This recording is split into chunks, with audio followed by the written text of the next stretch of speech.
we're on. All right, we're on. I'm gonna take off this mask. Do it. So, I'm really interested in how they're gonna get all these wines on the table. Yeah, correctly. Mostly, I'm looking at all these over here, and then I didn't eat lunch today, so this is good that we're gonna be having a bunch of food. So, you had tuna sandwich. I had tuna sandwich. Okay. Yeah. Chandler's more nourished than I am. I'm ready to appreciate the food for flavors instead of stuff myself. Right. I just have this random thing of ranch, which I don't know what to do with, so I'm gonna put that over here. Good call. Give it to Tyler. And yeah, it looks great back here.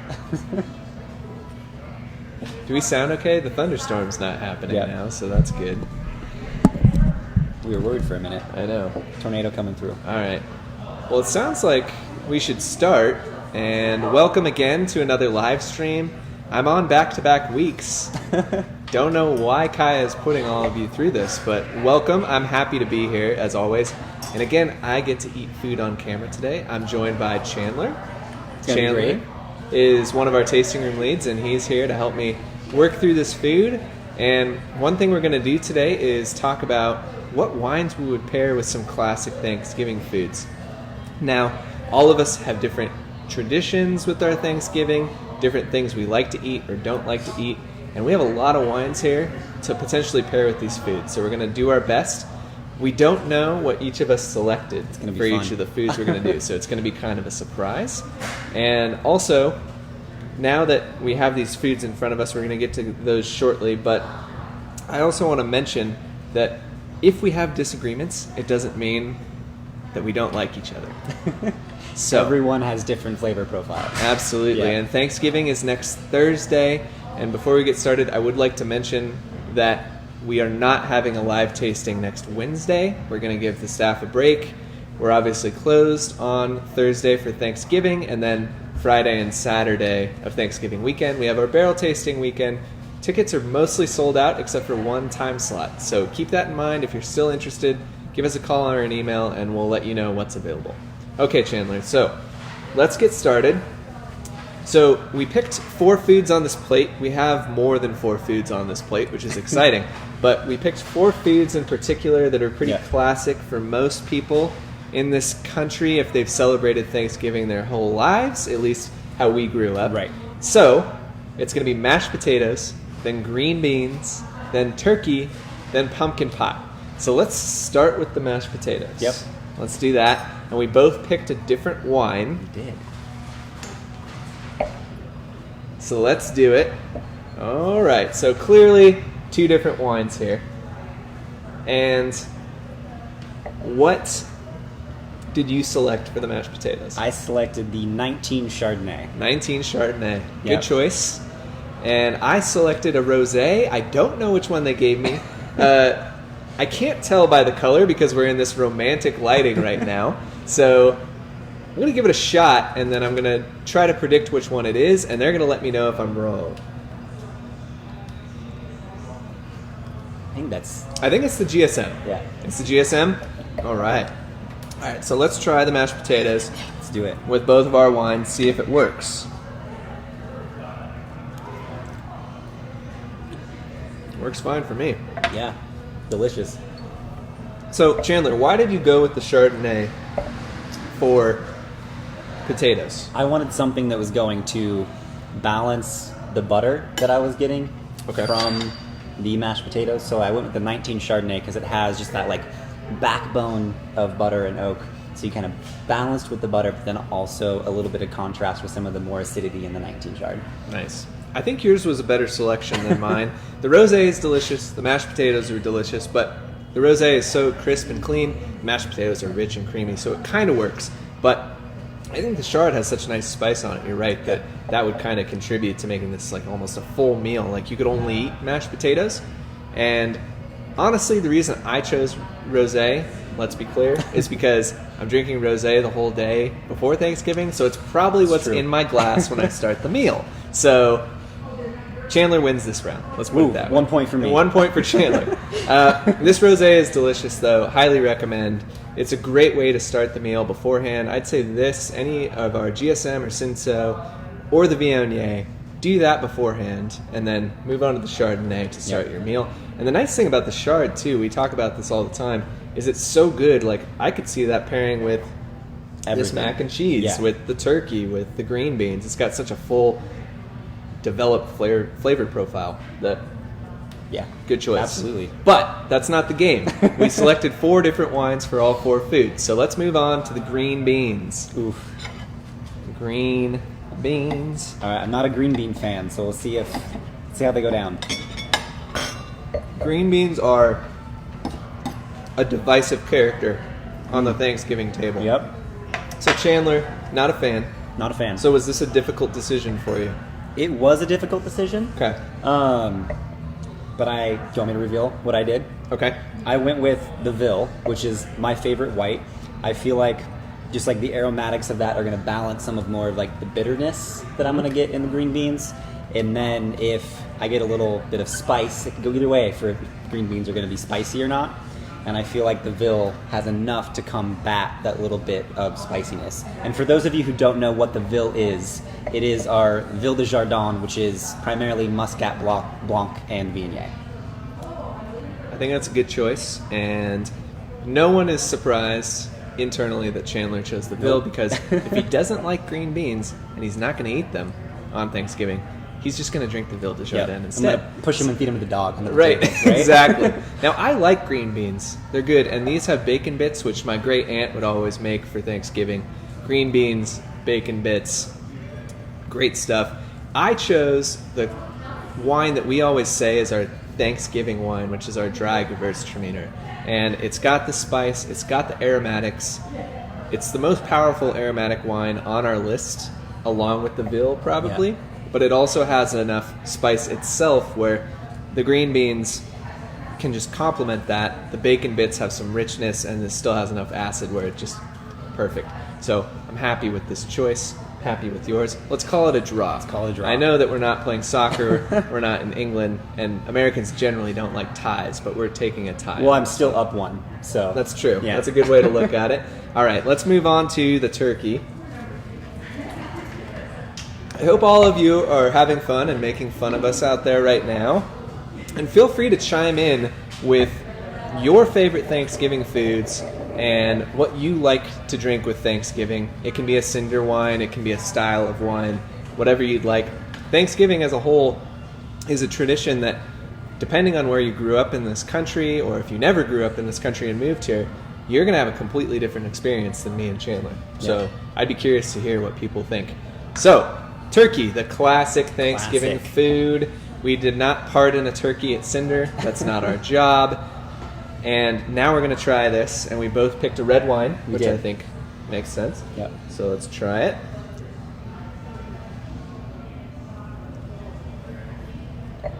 Okay, let's do it. Digging in.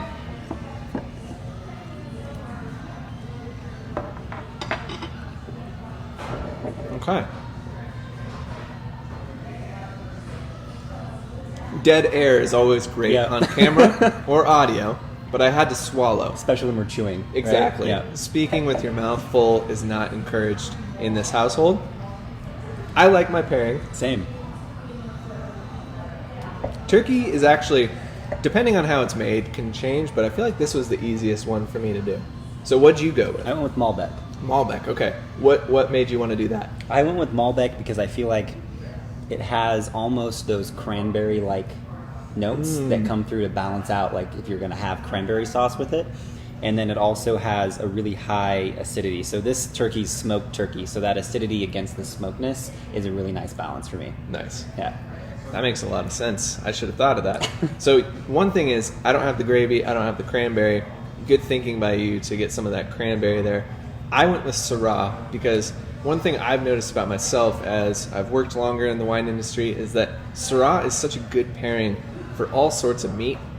Our Syrah this year, often for me, our Syrahs, a little heavier on the fruit side and tannin, our 18 is a little leaner. So I actually kind of like the fact that I get more of that smoked turkey flavor to go with the smokiness of the Syrah, but we also have just a little bit higher acid on this. So I went in a different direction than Chandler.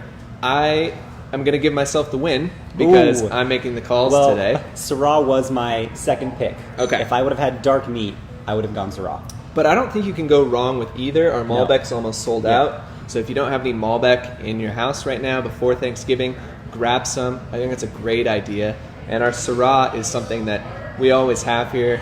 That and our Tempranillo are what we kind of consider our like barbecue wines. So whether you're smoking a turkey, frying a turkey, or roasting a turkey, I think either of these wines are good. So let's move on to the last thing. Before we move on to dessert, please do. I want to address turkey. If you like to pull everything together, so if you have turkey and the bite of mashed potatoes, maybe even a little bit of stuffing in there, I want to think about the Tinto Seco. So even though we're sold out on the bottle, we can still get Tinto on tap, and I feel like that's the perfect pairing when you bring all those together. That's a great point. And I will be filling some flasks with Tinto because I'm saving all my bottles. And it's true. So we talked about this beforehand. Yeah. There's two types of people with big meals. People that keep their food separate and people that mix it all together. So Chandler and I, we're both mixers. We mix, right? So honestly, pairing is really hard for me for Thanksgiving because all the flavors are there. That's usually why I lean toward Gewürztraminer or Chardonnay or Syrah. But I think it's fun because not all people are mixers. So if you want to pick a particular thing, I think the Tinto, you're right. Yeah. If for mixers, perfect, but also would go well with all three of those things. Definitely. Okay. Last but not least, there's more foods on here than what we're going to pair because we want to get to some questions and we want to talk about just Thanksgiving in general, what we grew up with, what it means. So the last thing is we're going to go to the dessert course, and it's going to be pumpkin pie. And it looks like we got some whipped cream too. Ooh. I'm just going to dive in. Right. Yeah. Dive in right now, Chandler. Okay. I'm gonna get some whipped cream on here. Are you gonna be able to see the pie when you're done? No, ideally not. Professional. There we go. Nice technique. And I'm gonna pass. Okay. No whipped cream over here. No whipped cream. No whipped cream. All right. I'm gonna put this here because we are not sponsored by Kroger brand whipped cream, so I am not going to put that on camera just in case anything happens. Yeah. I'm gonna dig in on this right now. And then we're going to talk about our pairings. Eating on camera, great idea. Yep. Satisfied.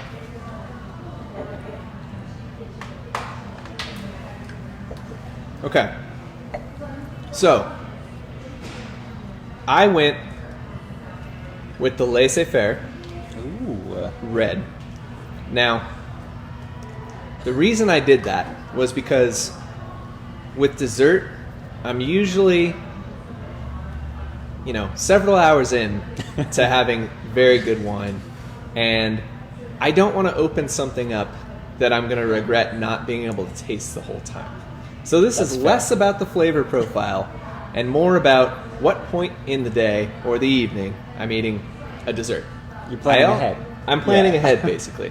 Now, I also went with the laissez-faire because it is just so easy to drink, and I want the dessert to be the main course of this. Whereas a lot of times we're talking about our wines, you want them to be together. In the laissez-faire, drink it by itself, it is the centerpiece. But often think about how your grandparents or your mom or your dad, whoever makes the pies in your family or the desserts in your family, they worked so hard on the meal and so hard on the desserts. You want to say, this is excellent, this is the best part of the day. So the laissez-faire is there to You're help really trying to get that point from the audience to win. I am. I'm trying to win it. You're like, what do you go with? I went with the Valentina. Oh, all right. Yeah. So I went with the Valentina because two reasons. First, so I like my pairings to kind of speak to the same things, and the pumpkin notes that come out of the Valentina pairing with the pumpkin pie. But also, Donna and I tried the Valentina today, and we feel like it took a turn. Like, it completely loosened up. It's just a lot more open, and it's drinking really beautifully right now. So I went with that, and I'm not disappointed. All right. I think I earned the point, but maybe the audience should decide. I'm going to give this one to Chandler, begrudgingly, because his points were much better than mine. And I don't know. Yours was good. And I was just going off an emotional ploy. But Chandler wins on hard data and how the wine actually tastes. So Chandler wins. I'll take it. It looks like everyone agrees on the Tinto, so thanks for bringing that up. Of course. And as you can see, there are other things on our plate here. We got this food from 2 places today. We got Big Daddy's Barbecue for the turkey and the mashed potatoes. And we got mac and cheese and Brussels sprouts and the biscuits from Tupelo Honey in downtown Boise. Now, I didn't grow up with mac and cheese, but I think it's something that across the country a lot of people have as their Thanksgiving food. So that brings me to a question for you, Chandler. Yeah. What is your relationship with Thanksgiving in terms of food and traditions? Yeah. So do you have like a specific food that's Thanksgiving to you? Yeah. And then is there any traditions for your family specifically that... Yeah, so food-wise, definitely stuffing all the way. Like, I feel like it's the one food that you don't get any other time of the year, right? Like, you can get pumpkin pie at Christmas, you can get turkey and a sandwich going to school, but stuffing, it comes out on one day and you got to soak it up. Right. As far as traditions go, we go bowling every Thanksgiving morning. So we go down to Westie's down here on Shinden, and the bars open at 10 a.m. And so we order French fries and chicken tenders, and we get a Bloody Mary, and it's a great way to start the day. And you still have enough room to eat a meal I later? know, yeah. That's impressive. Yep. So stuffing, I love stuffing too. Sounds like you have some from inside the bird. Yes, absolutely. And outside the bird. That's how my family did it too. We had a very split family in terms of which one was better. And the other thing my family did was cranberry sherbet. So we have this old family recipe that my grandparents had, and all of us in the family would contribute. And so that's something, you just have a dish of it with the meal. So that's something specific to my family. So what is your favorite Thanksgiving food then? Is it stuffing? So going back to eating it all together or eating it separate. My favorite Thanksgiving bite would be primarily stuffing, a little bit of turkey, dashed in gravy and mashed potatoes. Okay. That's the bite that makes Thanksgiving. Yeah, that is the bite. And we have a question from Jeff Riley. What about the ice wine? Where does that fit in? Yeah. So if you're like Tyler, who doesn't really want to go down the pumpkin pie road. Yeah, let's not get into that. I don't want all of you to come with pitchforks. That'll make me definitely win. Yeah. Then you have to go with the ice wine, because that is just dessert in a glass. Right. Yeah. So if you're too full, but you want to join in on the dessert party, our ice wine is perfect. You don't need to pair it with anything, or if you have a cheese platter. I mean, we always have cheese at Thanksgiving too, as like a appetizer as well. So. And I guess last question for you, Chandler. Yeah. What wine was involved on the table for you growing up? So obviously, before you turned 21, was there wine? Now that you're past 21, what was the wine culture like in your family? Yeah, definitely wine. Okay. Picture a grandma's house. You know, you have the shag carpet sort of set up, right? And then you get the wine glass, and everyone has their little gemstone around the bottom of the glass. Yeah. And the adults, I have no idea what they drink. Red and white, probably. They're not as sophisticated as the wines here at Cinder. But then the kids, Martinelli's sparkling cider, obviously. But now, I mean, it's going to be these 4 wines this year, obviously. Yeah. I think it's cool. This is your first Thanksgiving where you've actually worked at a winery. And you might have some different ways of enjoying your meal. And what I remember growing up, and all of you chime in with your memories for wine too, 2 Buck Chuck was on the table all the time in Yakima when we'd go over to my mom's side of the family's house. But as we've grown up and the wine culture in Eastern Washington and Oregon, where I went to college, has exploded, our wines on the table have expanded like crazy. And one thing that I always think of for holidays is sparkling wine. So I drink the Viognier or the Rosé most of the time, but it's a special occasion. Pop some bubbly, go from there. You don't need to pair it with anything. No. So, okay, we have some questions here. So that's a lot of wines for our small holiday celebration this year. Kaya is furiously writing. Furiously. If you could pick any one, yes, someone is on board with me. I was almost just going to choose one wine for this whole thing, but that would have destroyed the game. Chandler beat me anyway. Chandler, one wine. Someone's like, you can't have more than You know, it's going to be completely off kilter from all of these 4 wines. Okay. If I had to only pick one, and that's because primarily where I'm falling now, but going from beginning to end, including dessert, I would pick our off-dry Riesling. Off-dry Riesling. Yeah. Okay, how come? I'm all aboard this train. I like it because it's a great starter. Okay. Right in the beginning of the day, it has some of that like acidity to start off your morning. Right, it's not going to be super heavy, super sweet. And then carrying through, I feel like it's going to pair well with anything that's spicy. It's going to pair well with a lot of the things that are kind of mellow. Like if you have like a regular turkey with a little bit of salinity in there, it's going to balance with that. And then you can just skip the pumpkin pie and have off-dry Riesling. That's all great reasons. To be clear, I would skip pumpkin pie and just have apple pie instead. That's usually where I go. So That's fair. I think for me, the one wine I would choose would be Gewürztraminer. And it's not, I actually think the red wines and Chardonnay are probably the best ones. But the Gewürztraminer, the reason we call it the Thanksgiving wine is because it's got that spice cabinet that almost no wine has. And also, I'm eating so much food. Yeah. I don't know about you, I'm eating like 2-3 plates of food that day. Yeah. That I'm not capable of drinking something too heavy after a while. So I think the Gewürztraminer is the one that pairs with things very well, but also is a little lighter. Yeah. Like it can help you get through the night. Mike Young, good point. $3 chuck now, boys. So inflation crazy. We just can never get through it. So I think we might have a few more questions to get through, but one thing I wanted to give Chandler the floor is, you mentioned the Tinto. Yep. And what things are we going to be doing for Thanksgiving next week? What do the people need to know coming up over the next week for the tasting room? Yeah, so we have, starting today, online only, we have a deal, promo code Thanksgiving, 10% off your order. So if you want to pre-order some of your Thanksgiving wine, go do that now through Thanksgiving. Awesome. Yeah. So 10% off, and that's online only. We'll have a promo code up. You could also put it in the order notes, and we'll edit the order from there. Just give us a call, send us an email, go online, and we'll take care of it through Thanksgiving. And it looks like we have a couple more questions. One is, what about temp? We clearly have Tempranillo fans. Are you opposed to having Tempranillo with any of these things? I'm not opposed to having Tempranillo, but what I would actually do is, if you have it in your means, I would get a bottle of our 2014 Tempranillo. Oh, yes. Balance that a little more. It's going to pair a lot nicer with everything that's going to be on your plate. Yeah, and it's a holiday, so 2014 Tempranillo, like Chandler said, a little calmer.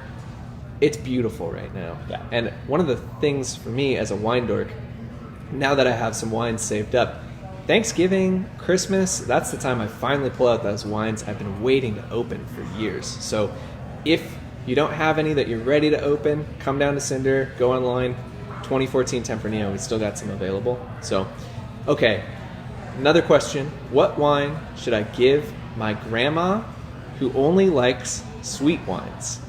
Good question. We get this a lot. Yep. So what do you think? I would go to 2. Off-dry Riesling and our ice wine. Yep. To start. Yeah. Off-dry Riesling, a little bit of sweetness. Mostly gets the job done for a lot of people that only like sweet wine. The dessert wine, obviously we recommend that you don't drink entire glasses of it, but if that's your bag, go for it. Yeah. And I also think sometimes when you get that sentence, I only drink sweet wines, give them the Viognier, See how sweet they actually want their wines. If the Viognier is still it could still be dry, but they might really love that. Yeah, so absolutely. Same with the Ville de Jardin. Same with the Ville de Jardin. Sometimes they're looking for fruit. Verdejo, if you're lucky enough to still have Verdejo. Green beans. I think green beans. Honestly, I was talking to Donna. Beforehand, and she said if they still have Verdejo, I think she said the exact same thing you said. If they're lucky enough to have Verdejo, green beans. All right. Yeah. That means give it a shot. Again, you can just drink Verdejo by itself, but all of this good. Obviously, in Spain, where Verdejo is mostly grown, they smoke meat all the time. So eat it with turkey. I don't know. And I don't think we have any other questions. I just have a couple more things to say. We're not going to have the live tasting next week, like I said earlier in the video, just to give the staff a break. And that also means that our next live tasting is going to be after the Thanksgiving holiday. So, one thing I want to note is that Thanksgiving, as special of a holiday as it is not something that was necessarily part of American culture officially until 1863, when Abraham Lincoln made a proclamation in October of 1863. And the holiday has roots in this almost mythological story, which is also probably true, of this 3-day festival in 1621, where a bunch of pilgrims and some Native Americans got together and had a feast and gave thanks. It was pretty traditional back then to have Thanksgiving days, so that's where the name comes from. But this holiday is inextricably linked to a day that what followed was some terrible things for the Native American population, and we need to recognize that Thanksgiving is something that is linked to a history that is not, at the least, it's murky. So, what I want to emphasize is this year, Thanksgiving has never been eternal for giving thanks and graciousness, ever. And this year, more than any other, because of the COVID-19 pandemic, a lot of us are struggling with how to get together with our family members, our friends, our loved ones. This year more than ever in America's history, since Thanksgiving actually became a holiday, we're going to be struggling with how to give thanks and give grace away from the people that we care about. So for the first time since possibly 1621, this year more than ever is actually more similar to that day where the history that followed was anything but normal. So, because we're not going to see you next week, because we won't be able to see you the weekend of Thanksgiving as much as we want, I really want you guys to be safe and healthy, and I want you guys to take this video and recognize that we can give thanks and be gracious all year round. Thanksgiving is not something that we have to do just one day a year. We can do it all the time, and part of the fun of Thanksgiving is recognizing that, reaching out to people more often, and hopefully next year it's a little better. So enjoy the wine you have, get more wine if you need it, enjoy the food that you have, get more food if you need it, and if you can reach out to people because you can't see them this year, I really hope that it goes well. We are very thankful for all of you for your support this year. We wouldn't be here doing this live tasting now without your help. Just recognize that Thanksgiving, just because it is a day of thanks, does not mean that we have to be unsafe going forward. And with that said, I'm trying not to be too serious to end the show, but thank you, Chandler. Yeah, thank you for joining me. Enjoy the food, enjoy the wine, and until 2 weeks from now, have a safe Thanksgiving, everybody.